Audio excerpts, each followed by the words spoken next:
YSR party నాయకులు ఆంధ్రప్రదేశ్ రాష్ట్రంలో అలజడులు సృష్టించాలని, మత విద్వేషాలు రెచ్చగొట్టాలని ఈరోజు రకరకాలైనటువంటి ఎత్తుతూ ప్రజల్ని దారి మళ్లించే కార్యక్రమాలు చేస్తా ఉన్నారు. ఈరోజు టీటీడీకి సంబంధించినటువంటి గోశాలలో మరణాలు జరిగినాయి, గోమరణాలు జరిగినాయి అని చెప్పి ఒక కొత్త అసత్య ప్రచారానికి కరుణాకర్ రెడ్డి గారు దిగుతా ఉన్నారు. ఈరోజు ప్రపంచ వ్యాప్తంగా కోట్లాది మంది భక్తుల మనోభావాల్ని దెబ్బతీసే విధంగా ఇటువంటి తప్పుడు ప్రచారాలు చేయడానికి మరి కరుణాకర్ రెడ్డి గారు ప్రయత్నం చేస్తున్నారని చెప్పి ఖచ్చితంగా మనం అందరం కూడా చెప్పొచ్చు. తిరుమల తిరుపతి పవిత్రత మీద, స్వామివారి గురించి కూడా మరి గతంలో నల్లరాయది, దాని మీద చెప్పు విసిరితే ఏమవుద్ది, పెకలించేస్తామని చెప్పి మాట్లాడినటువంటి వ్యక్తి ఈ కరుణాకర్ రెడ్డి. ఇవాళ ఆయన వచ్చి ఇటువంటి ప్రశాంతతకు భంగం కలిగించే విధంగా ఇటువంటి ఆరోపణలు చేసే కార్యక్రమానికి వైఎస్ఆర్ పార్టీ నాయకులు దిగజారుతా ఉన్నారంటే ఇవాళ మనం అందరం కూడా ఆలోచించాల్సినటువంటి విషయం. కోట్లాది దేవతలతో సమానమైనటువంటి గోమాత మీద కూడా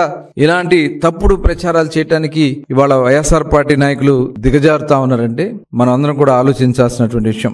గోమరణాల గురించి తప్పుడు ప్రచారం, 100 ఆవులు చనిపోయినాయి అని చెప్పి ఒక తప్పుడు ప్రచారాన్ని వాళ్ళు చేస్తా ఉన్నారు. మామూలుగా గోశాలలో దాదాపు 2600 గోవులు ఉంటే అక్కడ వృద్ధాప్యం వల్ల గాని, లేదైతే డెలివరీలో ఇబ్బందుల వల్ల గాని, వ్యాధుల వల్ల గాని యావరేజ్ ఒక 10 ఆవులు మరి అక్కడ మరణిస్తా ఉంటాయి. దాన్ని కూడా ఇవాళ ఒక తప్పుడు ప్రచారాలు చేయడానికి ప్రయత్నం చేస్తా ఉన్నారంటే మనం అందరం కూడా ఆలోచించాల్సినటువంటి విషయం. గడిచిన 3 నెలల్లో వృద్ధాప్యంగా గాని, ఏదైతే మనం చెప్పినటువంటి వ్యాధుల వల్ల గాని 40 ఆవులు మృత్యువాత పడితే అవన్నీ ఒకసారి చనిపోయినాయి, 100 ఆవులు చనిపోయినాయి అని చెప్పి తప్పుడు ప్రచారాలు చేస్తా ఉన్నారంటే ఎక్కడో చనిపోయినటువంటి ఆవుల ఫోటోలు తీసుకొచ్చి అవి చూపించి ప్రచారం చేయడానికి మరి దిగజారుతా ఉన్నారంటే ఇవాళ మనం అందరం కూడా ఆలోచించాల్సినటువంటి విషయం. గో సంరక్షణ శాల పైన తిరుమల తిరుపతి దేవస్థానం ఒక ప్రత్యేకమైనటువంటి దృష్టి పెట్టడంతో పాటు అక్కడ నిరంతరం సమీక్షించుకోవడం జరుగుతూ ఉంటుంది. 250 నుంచి 260 మంది గోశాలలో అక్కడ వాటికి పర్యవేక్షిస్తూ వాటి అవసరాల కోసం,